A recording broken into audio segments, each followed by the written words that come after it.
Now we know how to find the magnetic field due to a current distribution. What we do? We divide whole of the current distribution into an infinitely large number of current elements. We determine the magnetic field due to each current element using Bird's law. Then what we do?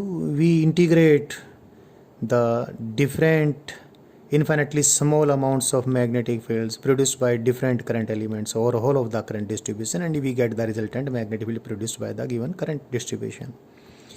The way suggested by Bird's law in magnetics to determine the magnetic field due to a current distribution is similar to the way suggested by Coulomb's law in finding electrostatic field due to a charge distribution in electrostatics. दोनों एक जैसे हैं.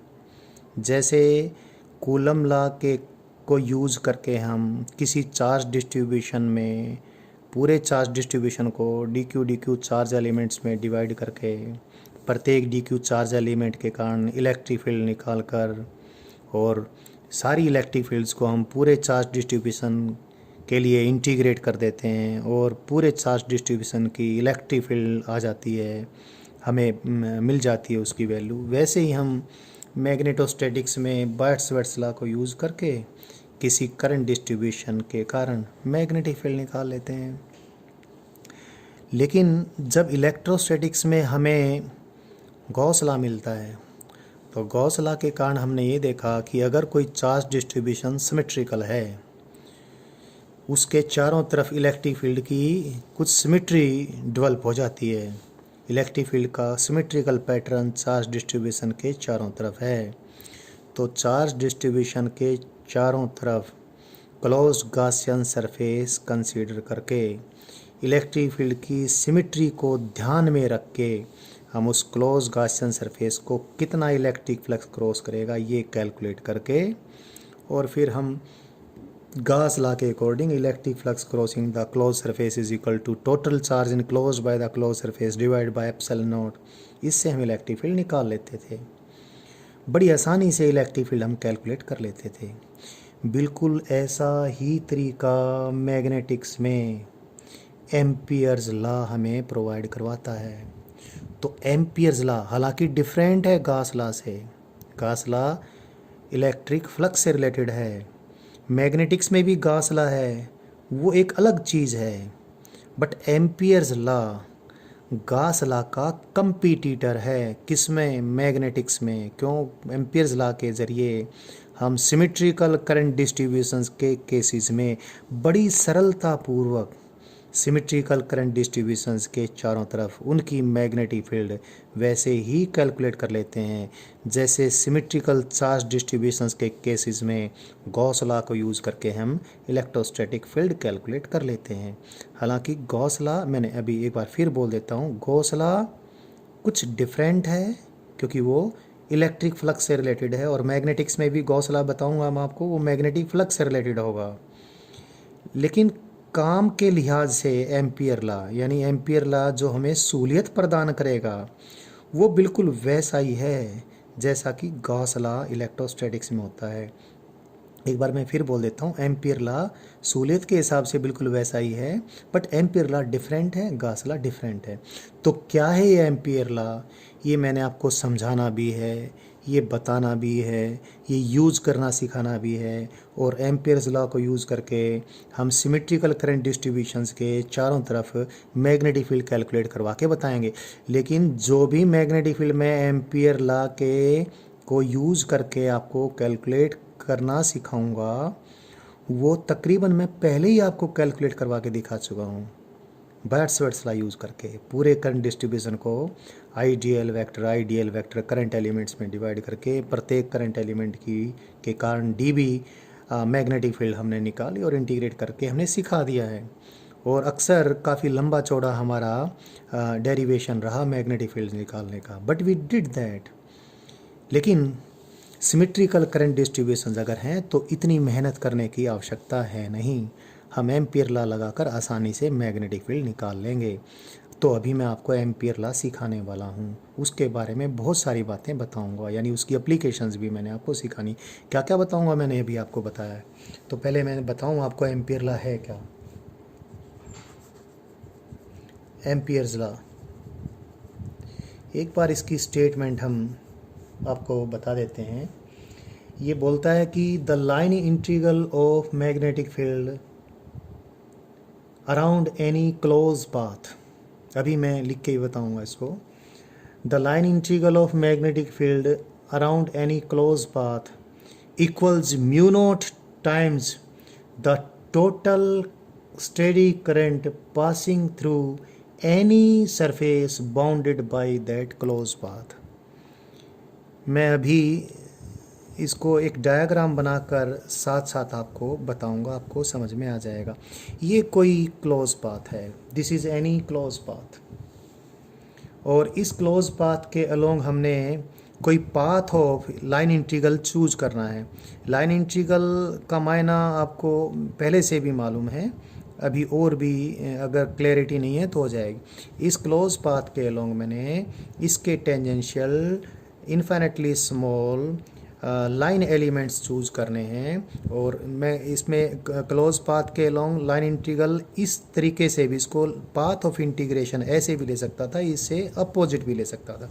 तो ये कोई close path है। इस close path के अलग अलग पॉइंट्स पे मैग्नेटिक फील्ड की वैल्यू जो भी सर्कमस्टांसिस हैं उनके कारण चाहे कुछ भी हो, सपोज यहीं पर मैग्नेटिक फील्ड की value, magnetic field vector B vector है, तो बी वेक्टर का टेंजेंशियल कंपोनेंट डीएल के साथ हमने मल्टीप्लाई कर दिया। यूँ कह लीजिए B vector dot DL vector लिया हमने, और B vector dot DL vector, B vector dot DL vector, इस पूरे क्लोज पाथ पर हम एडअप करते चले गए, एडअप करते चले गए, या इसको बोलते हैं हमने लाइन इंटीग्रल किया किसका, मैग्नेटिक फील्ड का, along this close path. Close path के अलोंग लाइन इंटीग्रल किया है, तो हमने initial DL current, DL not current L, DL path element हमने यहाँ लिया था, और लास्ट में भी हम यहाँ पर डीएल डीएल डीएल डीएल लेते लेते लास्ट में भी यहीं पर आएंगे। तो जो इनिशियल लिमिट है इंटीग्रेशन की वही फाइनल लिमिट है, तो इंटीग्रेशन के साइन पे मैं एक सर्कल भी पुट कर देता हूँ। So this is the line integral of magnetic field along this close path.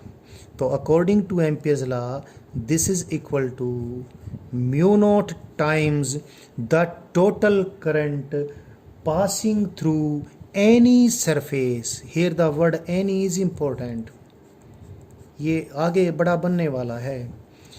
mu naught times the total current through any surface bounded by this close path. ये जो क्लोज पाथ है, ये जैसे मैं इसको समझाने के लिए बताऊं, जैसे ये क्लोज पाथ है, this close path can bound this planar surface, see this dots, और इसको थोड़ा 3D लुक दे दूं तो मैं आपको पता चल जाएगा। This can be A planar surface which is bounded by this close path. और यही क्लोज पाथ, बिल्कुल ऐसा तो मैं नहीं बना पाऊंगा एकदम से, आप सोच लीजिए मैंने ऐसा ही बना दिया है, और यही क्लोज पाथ किसी और सरफेस को भी तो बाउंड कर सकता है। जैसे कोई ऐसा कोई सरफेस होगा, ऐसा कोई ये सरफेस, ये ऊपर वाला, ये जिस नारियल के खोपड़े जैसा सोच लीजिए आप, तो इस सरफेस को भी listen, the path is close path, the surface is not close surface, please. A close path will bound not a close surface, ये किसी क्लोज सरफेस को बाउंड नहीं करेगा। जैसे नारियल का खोपड़ा जैसा है ये, इस प्रकार का, ऐसे इसका ये बाउंड्री हो गई, या ये इस प्रकार से ऐसे प्लेनर सरफेस होगा। प्लेनर सरफेस को चलो मैं S1 बोल दूं, और इस कर्व्ड सरफेस को जिसकी भी ये बाउंड्री यही है, इसको मैं क्या बोल दूं, सपोज मैं इसको S2 बोल दूं। तो same close path can bound different surfaces, it can bound a planar surface, it can bound a curved surface, whatever be. So let me repeat Ampere's law first, then I will explain every bit of it. The statement of Ampere's law is, Ampere's law को कई बार Ampere's circuit law भी बोल देते हैं, Ampere's theorem भी इसको बोल देते हैं। So let me repeat it. The line integral of magnetic field along a closed path, along any closed path, is equal to mu naught times the total current passing through any surface bounded by this closed path। अब ये any surface का meaning एक बार clear करना था, इसलिए मैंने बीच में उसको रोक दिया था। अब मैंने एनी सरफेस का मीनिंग बता दिया है। अब ये जो total current passing through this surface bounded by this close path का मीनिंग क्या है, टोटल करंट का मीनिंग क्या है, ये भी आपको क्लियर करना है। और इसको सारा कुछ मैंने समझाना भी है, किस प्रकार से हम इसको समझेंगे कि ये बात हमें ठीक लगे। सपोज कोई करंट कैरिंग वायर है, ये करंट कैरिंग वायर इस सरफेस में से ऐसे चला गया, इसमें करंट सपोज I1 है, और ये कोई करंट कैरिंग वायर है, ये इसमें करंट सपोज I2 है, और कोई और भी करंट कैरिंग वायर है, और इस करंट कैरिंग वायर में सपोज करंट I3 है, और all are steady currents, that is they are not changing currents. ये सारे स्टेडी करंट्स हैं, और ये स्टेडी करंट्स इस क्लोज सरफेस इस क्लोज पाथ ने जिस सरफेस को बाउंड किया, चाहे वो S1 हो चाहे S2 हो, आप आसानी से एक बात तो ये सोच सकते हैं कि जो इस S1 सरफेस में से करंट जाएगा, अगर इसको मैं ये वायर यहाँ पर रुक थोड़ी जाएंगे, वायर तो आगे, क्योंकि they are carrying current, they can not terminate here. तो अगर मैं यहाँ पर इस प्रकार का भी सरफेस बना दूंगा, ऐसा मैंने बनाया है यहाँ पर, जो जिसको मैं S2 कह दूँ, तो S2 में से भी उतना ही करंट आर पार जाएगा जितना कि S1 में से जाएगा। तो ये जो एनी वर्ड मैंने लिखा है, ये आगे इम्पोर्टेंट होने वाला है, लेकिन इस बार फिलहाल इस एनी को इस प्रकार से आप समझ लें। क्या, जितना करंट इस S1 में से इसको फाड़ के बाहर जाएगा टोटल करंट, उतना ही तो S2 को भी तो फाड़ के बाहर जाएगा, क्योंकि S2 की बाउंड्री भी क्या है, यही क्लोज पाथ को सपोज मैं C बोल देता हूँ, यहाँ पर लिख भी देता हूँ C। तो जो क्लोज पाथ S1 को बाउंड करता है वही S2 को बाउंड करता है। जो भी करंट इस क्लोज पाथ के अंदर से, जैसे इसके अंदर से कोई करंट अगर जाएगा, ये कोई क्लोज पाथ है, इसके अंदर से कोई करंट जाएगा, तो इस क्लोज पाथ ने ये किसी प्लेनर सरफेस को बाउंड किया तो उसमें से भी जाएगा। और मान लिया कोई छतरी नुमा कोई सरफेस है जिसको इसने बाउंड किया, तो उसको भी फोड़ के यार पार ये करंट जाएगा ही जाएगा। तो इसलिए एनी वर्ड यहाँ पर यूज़ किया है। बाकी इसकी इंपॉर्टेंस बाद में क्या बनने वाली है आपको बताएंगे हम। फिलहाल इसको बताएं, यहाँ पर ये I जो लिखा है, इसका I का मीनिंग देख लीजिए। देखें ज़रा कितने करंट इसमें से गए, I1 इधर गया, I3 इधर गया, I2 इधर गया। तो एनी करंट न, टोटल करंट का मीनिंग यहाँ पर क्या होगा, I1 plus I2 plus I3 होगा या कुछ और होगा। तो उसके लिए एक तरीका है, और ये बताऊंगा अभी मैं भी आपको, कि जो हमने पाथ ऑफ इंटीग्रेशन इस क्लोज कर्व के अलोंग लिया है, इस क्लोज पाथ के अलोंग जो हमने पाथ ऑफ इंटीग्रेशन लिया है, you curl the fingers of your right hand along the path of integration of this close path के पाथ ऑफ इंटीग्रेशन, ये लाइन इंटीग्रेशन के लिए जो हमने पाथ लिया है, जिससे डीएल वेक्टर की डायरेक्शन इधर होंगी या इधर होंगी, ये डिसाइड होगा। देखो, ये पाथ ऑफ इंटीग्रेशन ये डिसाइड करेगा कि डीएल वेक्टर ऐसे लें या ऐसे लें। जैसे मैंने इस डायग्राम में दिखाया है, तो डीएल वेक्टर हमने कैसे लेने हैं, आप जिधर से आप देख रहे हो उसके अकॉर्डिंग ये एंटी क्लॉकवाइज ले रखे हैं। और पाथ ऑफ इंटीग्रेशन ऐसे दिखा था, तो ये सारे डीएल वेक्टर हमें क्लॉकवाइज लेने होते। सो जो भी हमने पाथ ऑफ इंटीग्रेशन लिया है, उस पाथ ऑफ इंटीग्रेशन के अलोंग राइट हैंड की फिंगर्स की आप कर्लिंग कर लीजिए।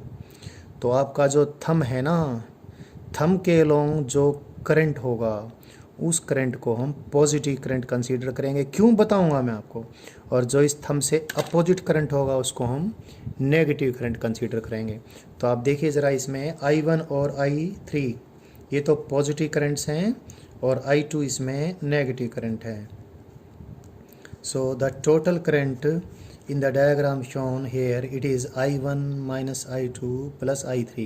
So for this particular example, the Ampere's law becomes line integral of magnetic field along this closed path, chosen closed path, is equal to total current passing through any surface which is bounded by this closed path, and total current here in this example is I1 minus I2 plus I3। So this is the statement of Ampere's law, जो मैंने आपको एक बार बतानी थी। लेकिन इस Ampere's law को हमने किस प्रकार से समझना है, मैं इसको आपको कैसे समझाऊं, किस प्रकार से हम इस पर विश्वास करें, ये सारा कुछ मैंने अभी आपको सिखाना है। तो उसमें एम्पियर्स लॉ की लर्निंग भी आपकी होने वाली है, और ये किस प्रकार से हमें ये मिल गया होगा, इसके बारे में हमें कुछ समझ भी डेवलप होने वाली है। So let me take those situations about which you are already very much familiar. हम मैग्नेटिक फील्ड की उन सिचुएशंस को अभी कंसीडर करने वाले हैं जिनके बारे में आपको सब कुछ तो मालूम है। तो उन सिचुएशंस के ज़रिए मैं एम्पियर्स लॉ को आपको समझाने वाला हूँ। भाई मैं अभी जब बोलता हूँ तो प्लीज़ मैं भी क्लोज कर बार बार बोल रहा हूँ, तो एक दो बार टंग स्लिप के कारण मेरे से हो सकता है क्लोज सरफेस निकल जाए या निकल भी गया होगा, तो मुझे ध्यान नहीं रहा होगा। प्लीज़ मैं आपको बता चुका हूँ, ये रास्ता जो है जिसके अलोंग ने लाइन इंटीग्रल निकाला है वो क्लोज रास्ता है, ये क्लोज कर्व है, ये एक लूप है। और जिस लूप के अलोंग हम मैग्नेटिक फील्ड का लाइन इंटीग्रल निकालने वाले हैं उसको एम्पीरियन लूप कहेंगे। एम्पीरियन लूप जब विशेष कर कहेंगे जब एम्पियर लॉ को यूज़ करके हमने मैग्नेटिक फील्ड कैलकुलेट करनी होगी। लेकिन इस क्लोज पाथ ने जिस सरफेस को बाउंड किया है वो क्लोज्ड सरफेस नहीं है, क्योंकि गॉस लॉ यूज़ करते करते जुबान को ऐसी आदत पड़ जाती है क्लोज सरफेस बोलने की, तो हो सकता है मैं इस दौरान बोल जाऊं, मेरी नोटिस में भी नहीं आएगा, तो उसको आप देख लेना, उसको करेक्ट कर लेना आप। तो मैं अभी आगे बढ़ जाता हूं। सो एम्पियर्स लॉ मैंने जो बताया इसको समझाना है, ये कहाँ से आता है, किस प्रकार से इसको हम समझें। तो मैं वो सिचुएशंस मैग्नेटिक फील्ड की कंसीडर करने वाला हूँ which you know already very well, and that one is magnetic field produced by an infinite long straight current carrying wire। देखिए ज़रा, before I take that let me tell you again about this। एक चीज़ वैसे हमने जो बताई उसमें वो included है, फिर भी उसको विशेष प्रकार से प्रकट करना चाहूँगा। अगर कोई वायर यहाँ पर अभी है, सपोज इसमें कोई करंट I4 है, this current carrying wire, its current is not passing through any surface whose boundary is this closed curve C. So this I4 will not be included among the total current which is passing through any surface whose boundary is this closed curve C. सो अगर कोई बाहर current है तो वो इस line integral में कोई contribute नहीं करेगा, यानी लाइन इंटीग्रल की वैल्यू जितनी भी आएगी वो किसके द्वारा प्रभावित होगी, जो करंट्स इस क्लोज कर्व के द्वारा बाउंडेड सरफेस को आर पार क्रॉस कर रहे होंगे। तो वैसे तो ये बात क्लियर थी, बट एक बार इसको एम्फसाइज करना था तो मैंने इसको ठीक से बोल दिया है।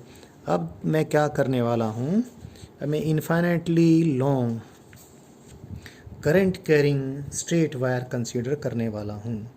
Let me consider N infinitely long straight current carrying wire carrying current I. You know what does it mean, इसका मायना है कि करंट इस प्लेन ऑफ पेपर को फाड़कर बाहर की तरफ आने लग रहा है। And you know infinite long straight current carrying wire के चारों तरफ जो सिमेट्रिकल मैग्नेटिक फील्ड बनेगी वो बड़ी शानदार होने वाली है। इससे आर डिस्टेंस पे मैग्नेटिक फील्ड की value magnitude mu naught into I divide by 2πr होगी, ये आपको मालूम है। और ये भी हमें मालूम है इसके चारों तरफ मैग्नेटिक फील्ड की सर्कुलर लाइंस बनेंगी। सो इसके चारों तरफ अगर मैं आर रेडियस का कोई सर्कल बना देता हूँ और इस आर रेडियस के सर्कल के चारों तरफ ही मैं ये थोड़ा सर्कल मेरा ठीक से नहीं बन पाया, I am sorry for that. ये सोच लेना ये इसके सेंटर पे है और ये आर रेडियस का सर्कल इसके चारों तरफ है। इस आर रेडियस के सर्कल के चारों तरफ मैंने इस करंट कैरिंग वायर के करंट के मैग्नेटिक फील्ड का लाइन इंटीग्रल कैलकुलेट करके आपको दिखाना है। But when you calculate line integral along a line, you choose the path of integration. Now it depends upon you which way you choose the path of integration. Let me take both. Either you will choose this और you will choose opposite to that. तो मैं ये भी ले लेता हूँ। ये broken मैंने इसलिए बनाई है क्योंकि मैं सीधे बनाता तो शायद अच्छा ना बना पाता, लेकिन अब मैं सीधा ही बना देता हूँ। ये भी ऐसा ही है, प्लीज़ अंडरस्टैंड। लो मैं इसको पक्का कर देता हूँ, ये भी कोई ब्रोकन पाथ नहीं है, ये क्लोज पाथ है। ड्राइंग के सहूलियत के लिए मैंने ऐसा किया था, बट वो इतने अच्छे से हो नहीं पाई। तो ये मैंने पाथ ऑफ इंटीग्रेशन, एक तो सेम करंट कैरिंग वायर है, straight infinite long current carrying wire है, carrying current perpendicular the plane of the paper outward, और इसके चारों तरफ मैंने एक सर्कल ये लिया, the wire is perpendicular the plane of this circle, और आर रेडियस का सर्कल मैंने ये भी ले लिया है। सेम बात है, बस मैं ये आपको क्लियर करना चाहता हूँ कि मैं पाथ ऑफ इंटीग्रेशन इस क्लोज कर्व सी के अलोंग कैसे लूँ। ऐसे भी ले सकता हूँ या ऐसे भी ले सकता हूँ। इसको चलो मैं C1 बोल देता हूँ, इसको C2 बोल देता हूँ। पाथ ऑफ इंटीग्रेशन मैंने अलग अलग ले लिया। तो अब क्या करें, कहीं पर भी मैं मैग्नेटिक फील्ड लूँ इस पे, सपोज इस पे मैंने ये पॉइंट चूज़ किया। जब मैं इस प्रकार पाथ ऑफ इंटीग्रेशन ले लेता हूँ तो इसका मायना ये है कि मैं डीएल वेक्टर के अकॉर्डिंग फॉलो करूँगा। डीएल वेक्टर की यहाँ पर डीएल वेक्टर की डायरेक्शन में ऐसे लूँगा, this is the direction of DL vector here. और यहाँ पर साथ साथ कंपेयर करें, यहाँ पर डीएल वेक्टर की डायरेक्शन में इधर लूँगा। ये दोनों डिफरेंट केसेस हैं, मैं इसको भी डीएल कहूँगा, इसको भी डीएल कहूँगा। Please these are two different cases, compare करना है, मैंने साथ साथ सामने आमने सामने ड्रा कर दिए। इसके कारण, इस करंट कैरिंग वायर के कारण मैग्नेटिक फील्ड देखें, राइट हैंड रूल यूज़ कीजिए, hold the thumb of your right hand in the direction of the straight current, curling of the fingers of right hand will give you the direction of the magnetic field around the straight wire. So इसके चारों तरफ magnetic field यहाँ पर इधर होगी, magnetic field और DL vector दोनों same direction में होने हैं। तो आप कहीं पर भी देख लीजिए, इसमें यहाँ पर देखेंगे तो यहाँ पर भी डीएल वेक्टर इधर, मैग्नेटिक फील्ड इधर। So B vector dot DL vector in this case is simply B DL. और इस पर्टिकुलर जिसमें चूजन पाथ ऑफ इंटीग्रेशन जो मैंने दिखा रखा वो है, तो क्या करें हम, B vector dot DL vector का इंटीग्रेशन करें over this path of integration which runs over this close curve C1। पहले तो इस इंटीग्रेशन की वैल्यू निकालते हैं, कितनी आएगी। मैं देखूं B vector dot DL vector कितना आ गया, बी डीएल आ गया। और बी तो मैग्नेटिक फील्ड की मैग्नीट्यूड है जो इस सर्कल के सारे पॉइंट्स पर सेम है। इसमें को मैं इस इंटीग्रेशन से कॉमन बाहर निकाल लेता हूँ। तो डीएल स्केलर का इंटीग्रेशन इस क्लोज कर्व C1 पे आ गया जो कि एक सर्कल है, और डीएल का इंटीग्रेशन कितना होगा, 2πr होगा, तो it is b into 2πr। So the line integral of this magnetic field along this closed curve C is this one, and you know the magnetic field due to an infinite long straight current carrying wire, which is mu naught into I divided by 2 pi r, and it is this 2 pi r, so we get mu naught into I.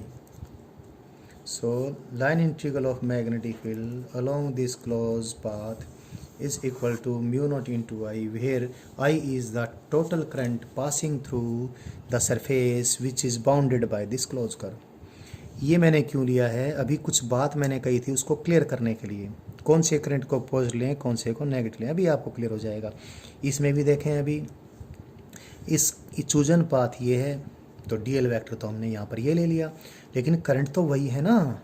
ये current यहाँ पर magnetic field किधर बनाएगा, ये current यहाँ पर magnetic field जैसे ये यही तो करंट है, ऐसे ही तो बनाएगा मैग्नेटिक फील्ड। और मैग्नेटिक फील्ड का डीएल वेक्टर के साथ डॉट प्रोडक्ट क्या आ जाता है, माइनस बी डीएल आ जाता है। और सब जगह मैग्नेटिक फील्ड ऐसे ही होगी और सब जगह डीएल मैग्नेटिक फील्ड के अपोजिट ही होगा। सो इस मैग्नेटिक फील्ड का लाइन इंटीग्रल इस क्लोज कर्व C2 के अलोंग हम कैलकुलेट करें तो कितना आ गया, माइनस बी डीएल आ गया। इसका इंटीग्रेशन इस क्लोज कर्व C2 के अलोंग लिया जाएगा। बी की मैग्नीट्यूड सब जगह एक समान है, इंटीग्रेशन से बाहर निकाल लिया हमने। डीएल स्केलर का इंटीग्रेशन इस पूरे क्लोज कर्व C जो कि एक सर्कल है 2πr हो गया, तो minus B into 2πr। B की मैग्नीट्यूड ऑलरेडी आपको मालूम है mu naught into I divide by 2 pi r into 2 pi r. So what we get then, it is minus mu naught into I. और इसके बजाय मैं इसको ऐसे लिख दूं तो आपको और अच्छा लगेगा, म्यू नॉट इंटू माइनस आई. म्यू नॉट इंटू माइनस आई मैंने जानबूझ के लिखा है आपको ये समझाने के लिए. जब आप मैग्नेटिक फील्ड का लाइन इंटीग्रल निकालेंगे किसी क्लोज पाथ के अलोंग और एम्पियर्स लॉ लगाएंगे, उसको पुट करेंगे कितना, अभी ये तो मैंने मैग्नेटिक फील्ड की वैल्यू जानता था, इसमें तो मुझे मैग्नेटिक फील्ड की वैल्यू मालूम थी, मैंने इसमें एम्पियर्स लॉ नहीं लगाया है. I didn't use Ampere law, listen carefully, I didn't use Ampere law here, instead I tried to prove Ampere law. ये मैंने एम्पियर लॉ नहीं लगाया है, हमें पहले से ही मालूम था मैग्नेटिक फील्ड. ये सर्कमस्टांसेस, ये situation we already knew about that. हमने एक प्रकार से although Ampere's law is an independent law and it is experimental law, but हमने इसके ज़रिए उसको आपको सिखाने की कोशिश की है और सिखा दिया है. मैंने एम्पियर लॉ नहीं लगाया, एक बार फिर बताऊं. मैग्नेटिक फील्ड हमें मालूम था, मैग्नेटिक फील्ड का डीएल वेक्टर के साथ डॉट प्रोडक्ट लिया और उस डॉट प्रोडक्ट की वैल्यू लिख के हमने इंटीग्रेशन को इवेलुएट किया है और हमें वो बात मिल गई जो एम्पियर लॉ के अकॉर्डिंग एम्पियर साहब ने कही थी. तो एक किस्म से ये एम्पियर लॉ का प्रूफ जैसा हो गया, हालांकि ये इसका डेरिवेशन नहीं है, बट इसके ज़रिए हम उसको समझ रहे हैं. तो इसमें मैंने विशेष प्रकार से आपको ये समझाना था किस करंट को हम नेगेटिव लें, टोटल करंट जब हम कैलकुलेट करने वाले हैं किस करंट को पॉजिटिव लें, जो शुरू में ही मैंने बताई थी. हम ये देखेंगे कि लाइन इंटीग्रल लेने का हमारा पाथ कौन सा है, उसके अलोंग हम राइट हैंड की फिंगर्स को कर्ल करेंगे. तो जिधर हमारा अंगूठा जाएगा अगर करंट उधर है तो उसको लेंगे पॉजिटिव और उससे पॉजिटिव करंट को लेंगे नेगेटिव. तो इसमें देखें हमारे राइट हैंड की फिंगर्स हमने line of path of integration के अलोंग फोल्ड कर ली, तो हमारा अंगूठा किधर गया, नीचे की तरफ, लेकिन करंट तो है ऊपर की तरफ, तो ये नेगेटिव करंट लेना पड़ेगा. और सारा कुछ हमने करके देखा. अभी इसमें देखें पाथ ऑफ इंटीग्रेशन ये था, हमने राइट हैंड की फिंगर्स को इधर फोल्ड किया, अंगूठा हमारा ऊपर की तरफ है और ऊपर की तरफ ये करंट है, तो इस करंट को हमने पॉजिटिव ले लिया. तो ये मैंने बात सिखानी थी, ये आप सीख गए हैं, लेकिन अभी इसमें हमने कई चीज़ें और भी आपको बतानी है. वैसे तो एम्पियर्स लॉ आपको क्लियर हो जाना चाहिए, बट मैंने एक दो बातें और भी तो बतानी हैं. एक तो मैंने ये बताना है, ज़रूरी नहीं सर्कल हो, कोई भी किसी भी शेप की ये क्लोज कर्व हो सकती है. दूसरा मैंने ये भी आपको समझाना है कि बाय द वे अगर करंट कैरिंग वायर्स में जो करंट है वो इतना सा भी जिस क्लोज कर ने कोई सरफेस बाउंड कर रखा है, अगर उस किसी करंट कैरिंग वायर के करंट का कहीं भी कोई भी अंश अगर उस सरफेस को फोड़ के बाहर नहीं जा रहा है, यानी it never crosses the surface whose boundary is the chosen close curve, then its contribution for this line integral will be zero. ये चीज़ भी तो हमने समझनी है, वो अभी समझा देता हूँ. फिर मैं एक ऐसा एग्जाम्पल लूँगा जो हम आसानी से इवेलुएट कर सकेंगे. फिर ऐसे भी लेंगे जो देखने में ऐसा लगेंगे कि इवेलुएशन इतना आसान नहीं, लेकिन उसको भी हम आसानी से कर लेंगे. सो मैं एक ड्राइंग पहले बना लेता हूँ, फिर मैं आपको बताऊँगा कि मैं क्या करने वाला हूँ. अभी आपको पता चल जाएगा कि मैंने क्या बनाया है.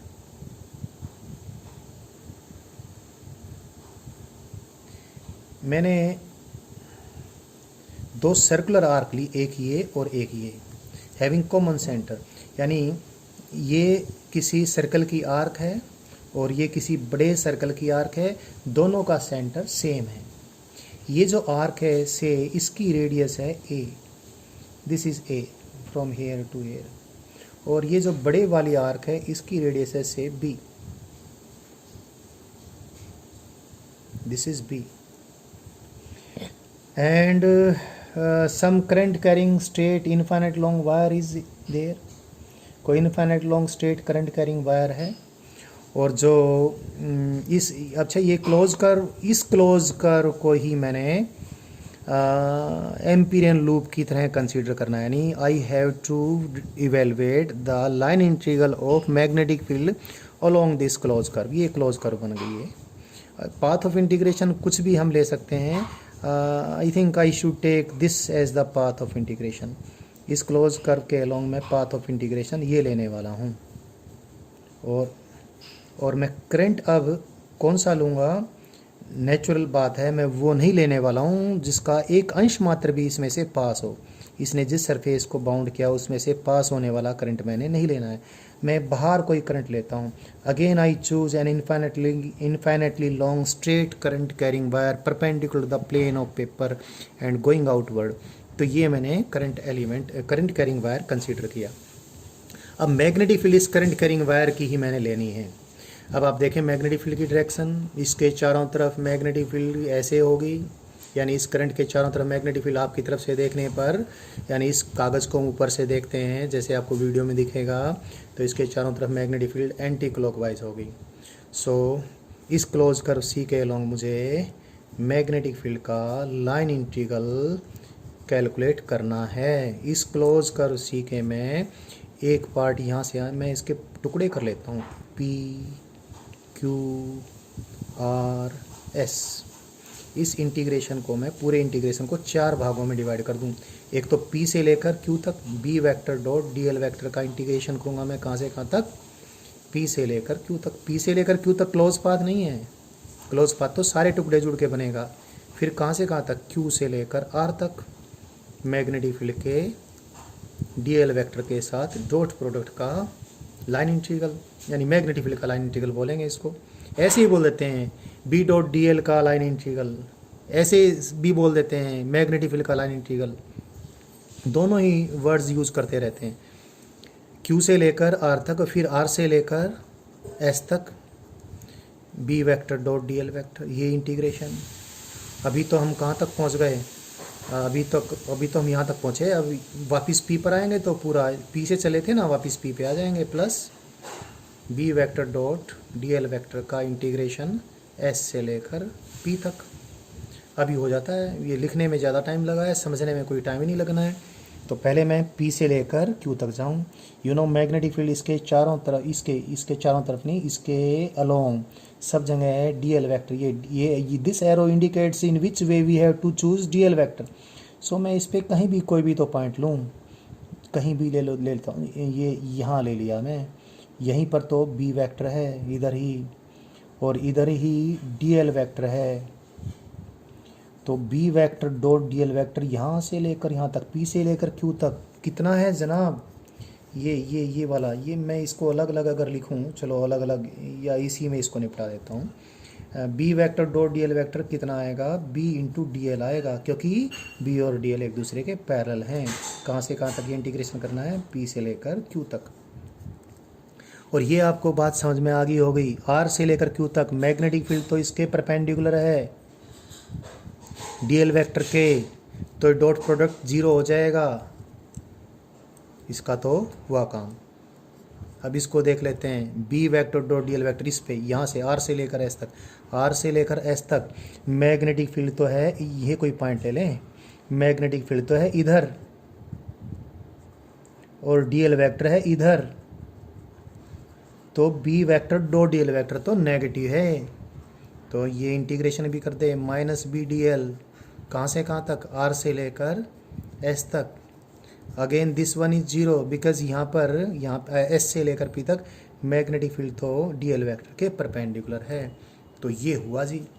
अब मैं क्या करूँ, B की वैल्यू पुट कर दूँ, यहाँ से लेकर यहाँ तक कितनी है, B इस पूरे यहाँ से लेकर यहाँ तक कांस्टेंट है मैग्नीट्यूड में, कितना, mu naught into I divide by 2πb, क्योंकि इस आर्क की रेडियस कितनी है, देखिए इतना डिस्टेंस इस आर्क का यहाँ से यहाँ तक B डिस्टेंस है, और स्ट्रेट वायर से B डिस्टेंस पे इतनी फील्ड होगी into DL।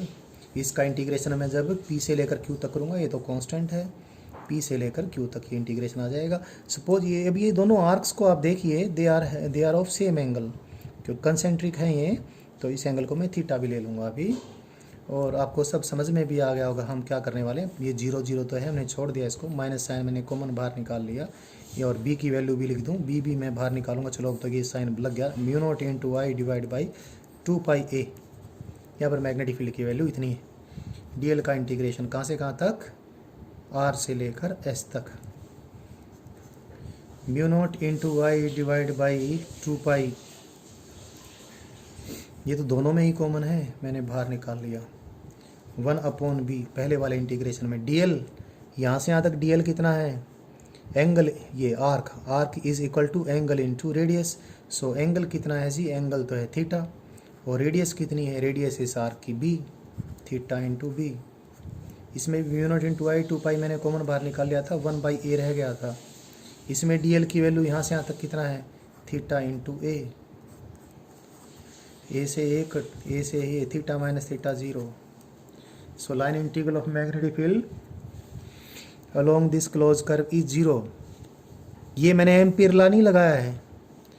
What we knew about the magnetic field, what we already knew everything about this circumstance current, लेकिन इसके जरिए एम्पीयर लॉ मैं आपको सिखा रहा हूँ। ये करंट कैरिंग वायर का करंट इस क्लोज कर ने जिस सरफेस को बाउंड किया है उस सरफेस में से पास नहीं हो रहा था। तो इस करंट ने इस क्लोज कर के अलोंग मैग्नेटिक फील्ड के लाइन इंटीग्रल निकालने में कितना कंट्रीब्यूशन किया, 0 कंट्रीब्यूशन किया। यानी अब इसके अलोंग में अगर एम्पीयर लॉ लिखूँ तो एम्पीयर लॉ क्या लिखूँगा, B vector dot D L vector along this close curve C is equal to mu naught into current passing through it. इसमें से कितना करंट पास हो रहा है, इसमें से करंट पास हो गया 0। तो ये जो एम्पीयर लॉ की जो बात है ये अब एम्पीयर लॉ लिखा है, लेकिन इस एम्पीयर लॉ को हमने पहले से ही यहाँ पर देख लिया। हाँ, ये ऐसे ही आ रहा है, इस मैग्नेटिक फील्ड का लाइन इंटीग्रल 0 आ रहा है क्योंकि इसमें से कोई करंट पास ही नहीं हो रहा था। ऐसे ही इनमें हमने देखा कि मैग्नेटिक फील्ड का लाइन इंटीग्रल इतना ही आ रहा था, इसमें इतना, इसमें इतना। अब यहाँ पर मैं इस सिचुएशन के लिए एम्पीयर लॉ लिखूँ तो एम्पीयर लॉ क्या लिखूँगा, B vector dot D L vector along this close curve C is equal to mu naught into इस क्लोज कर्व में से कितना करंट पास हो रहा है, इसमें से पास हो रहा है आई पॉजिटिव लूँ या नेगेटिव वो मैंने आपको बताया। तो ये एम्पीयर लॉ लगाकर बात लिखी है, लेकिन ये पहले से ही हमने इसका डेरिवेशन कर लिया था। मतलब एम्पीयर लॉ का डेरिवेशन नहीं है, लेकिन इस रिजल्ट का डेरिवेशन हमने पहले ही कर लिया था। और ऐसे ही यहाँ पर इस सिचुएशन को देखकर मैं एम्पीयर लॉ लिखूँ तो मैग्नेटिक फील्ड का line integral along this close curve is equal to mu naught into total current passing through the surface whose boundary this close curve C. इस बाउंड्री में से टोटल करंट कितना पास हो रहा है, इस बाउंड्री में से टोटल करंट पास हो रहा है माइनस आई, क्योंकि इधर वाला करंट पॉजिटिव होता तो माइनस आई। तो ये मैंने एम्पीयर लॉ के अकॉर्डिंग लिखा है इस सिचुएशन में, लेकिन इस सिचुएशन को पहले ही हमने ड्राइव कर लिया था। नॉन हमारे पास सिचुएशंस थी, we know everything about this situation. तो इसके ज़रिए मैं एम्पीयर लॉ आपको भी समझा रहा हूँ। लेकिन जो मैंने अभी आपको 3 केस समझाए हैं, उन तीनों केस में आपको कहीं ये भ्रम ना हो जाए कि एम्पीयर लॉ लगाने के लिए तो जो एम्पीरियन लूप होगा, जो क्लोज लूप होगा, एम्पीरियन लूप वैसे वर्ड तब यूज़ करते हैं जब एम्पीयर लॉ को हम अप्लाई करने के लिए कोई सिमेट्रिकल करंट डिस्ट्रीब्यूशन के चारों तरफ मैग्नेटिक फील्ड कैलकुलेट करने के लिए मैग्नेटिक फील्ड की सिमेट्री को ध्यान में रखते हुए कोई क्लोज कर्व चूज करते हैं। फिर भी हम कई बार इतना ध्यान नहीं रखते, एम्पीयर लॉ लगाने के लिए हमने जो भी कोई क्लोज कर्व कंसीडर की उसको एम्पीरियन लूप बोल देते हैं।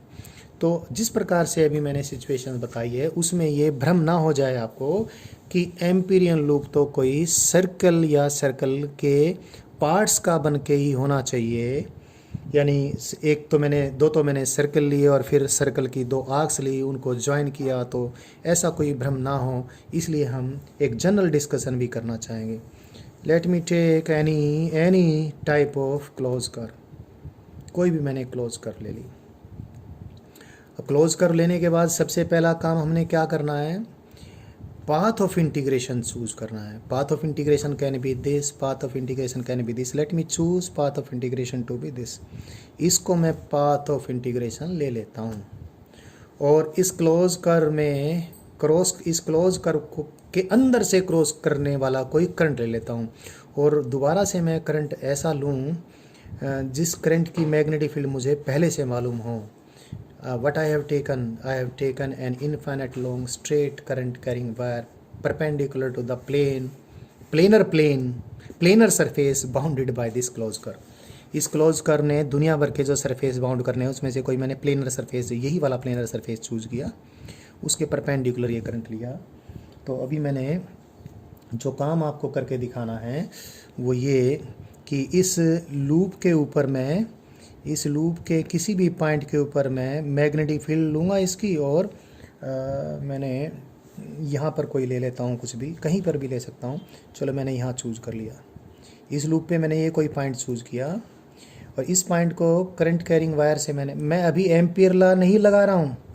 जो सिचुएशंस हमें मालूम हैं उन सिचुएशंस के अनुसार जो मैथमेटिक्स हमें आता है उस मैथमेटिक्स को यूज़ करके, जो इंटीग्रेशन हमें सीख रखा है हमने, जो कैलकुलस हमें थोड़ी, जितनी भी कैलकुलस यहाँ पर अप्लाई करनी है, ज़्यादा नहीं यूज़ होनी है, वही इंटीग्रेशन के मेथड्स हमने यूज़ करके मैग्नेटिक फील्ड का लाइन इंटीग्रल इसके अलोंग में इवेलुएट करवाने वाला हूँ। और मैग्नेटिक फील्ड किसकी लूँगा? इस करंट कैरिंग स्टेट वायर की लूँगा, यानी सिचुएशंस आर नोन टू अस।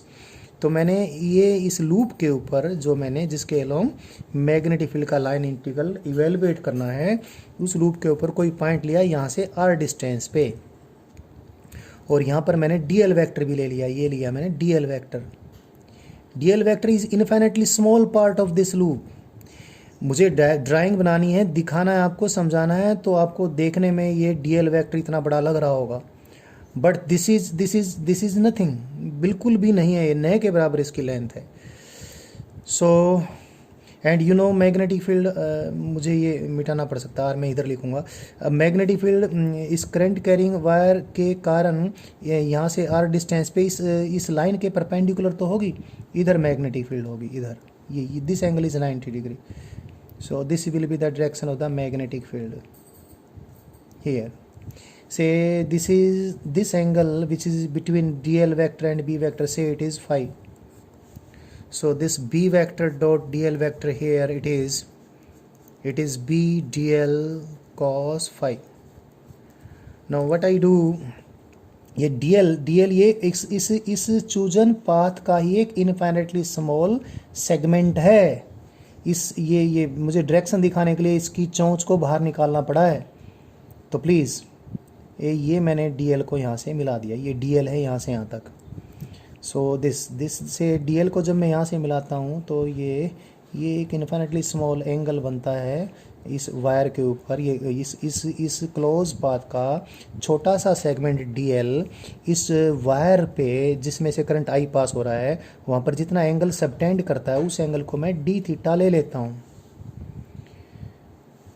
अब देखें ज़रा, ये जो पार्ट है, ये इस dl का यहाँ पर प्रोजेक्शन हो गया इस आर्क की लाइन्स पर। इसको मैं, देखो आप आसानी से देख सकते हैं, this just like the arc, small arc of a circle whose radius is r.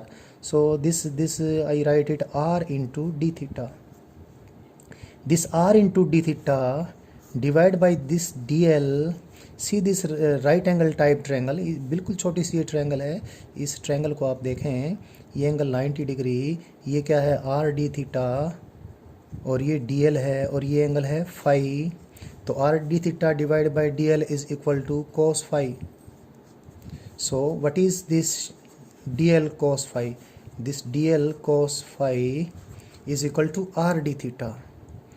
ये बड़ी बात थी जो हमने की अभी यहाँ पर। तो b vector dot dl vector की जो value b dl cos theta थी, उसको मैं क्या लिख दूँ, b into r into D theta लिखने वाला हूँ।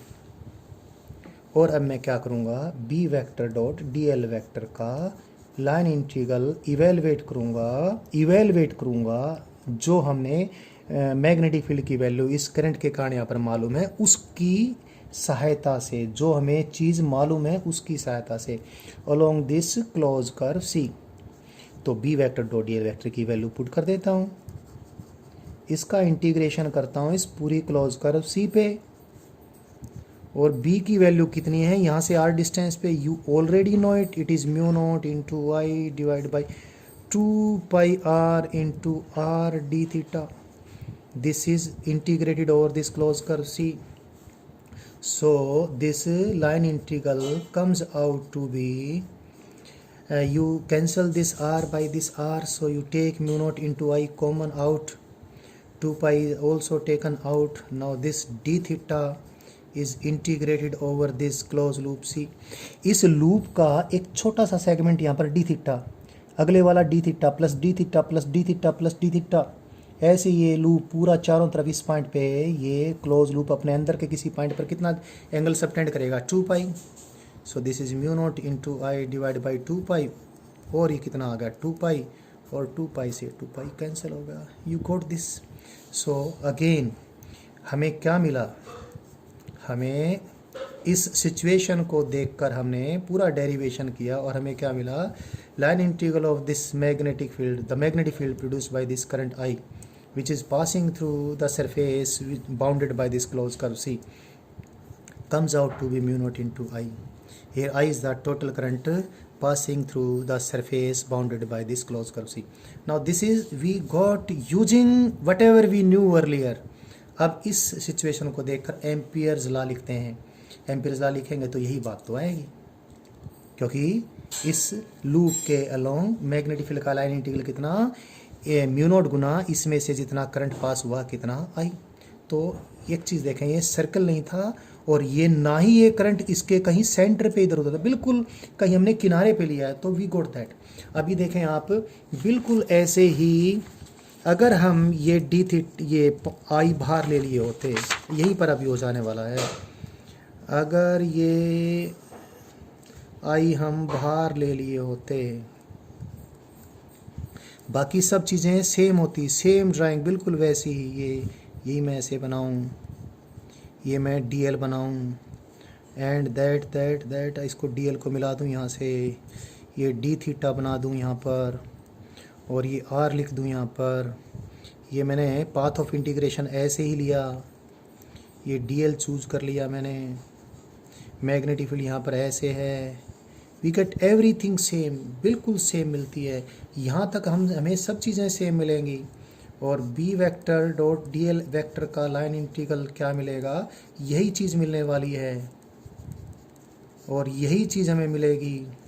बट डी थीटा देखो यहाँ पर मैं देखूँ, यहाँ से पहला मैं एलिमेंट DL यहाँ चूज़ करूँ, फिर DL मैं यहाँ चूज़ करूँ, तो यहाँ से यहाँ तक इस पे एंगल कितना बन गया, इतना बन गया, इतना जितना बनेगा, फिर यहाँ से आएंगे तो उल्टा एंगल उतना ही बन जाएगा, यानी डी थीटा का लेकिन एंगल डी थीटा यहाँ पर सबटेंडेड है, तो ये पूरी क्लोज कर अपने से बाहर किसी पॉइंट पर कितना एंगल सबटेंड करेगी 0, क्योंकि डी थीटा का इंटीग्रेशन यहाँ से यहाँ तक पॉजिटिव होगा और यहाँ से यहाँ तक फिर नेगेटिव हो जाएगा। तो डी थीटा का इंटीग्रेशन इस पूरी क्लोज कर पे बाहर के पॉइंट के ऊपर कुल पूरी क्लोज कर कितना एंगल सबटेंड करेगी 0, तो ये 0 आ गया है, यानी ये सर्कल का कोई पार्ट भी नहीं था। तो हमने ये देख लिया, ये हमने प्रूव किया है क्या, ये करंट जब इस क्लोज कर्व से बाहर था तो line integral of the magnetic field produced by this current along this curve which is such that no part of the current is passing through the surface bounded by this closed curve comes out to be mu naught times 0, यानी 0 आया है। और ये तो बात थी जो हमने मैथमेटिकली ये देखी है बी की नॉन वैल्यूज़ को यूज़ करके, बट एम्पियर्स लॉ लगाएं तो भी तो यही बात है।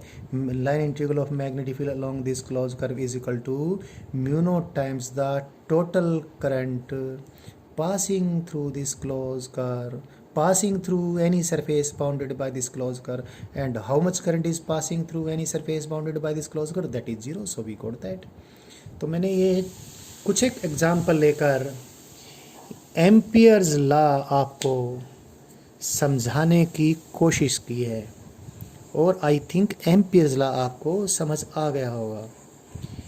अभी मैं अगली वीडियो में एम्पियर्स लॉ को यूज़ करके सिमेट्रिकल करंट डिस्ट्रीब्यूशन के केसेस में मैग्नेटिक फील्ड कैलकुलेट करनी सिखाने वाला हूँ।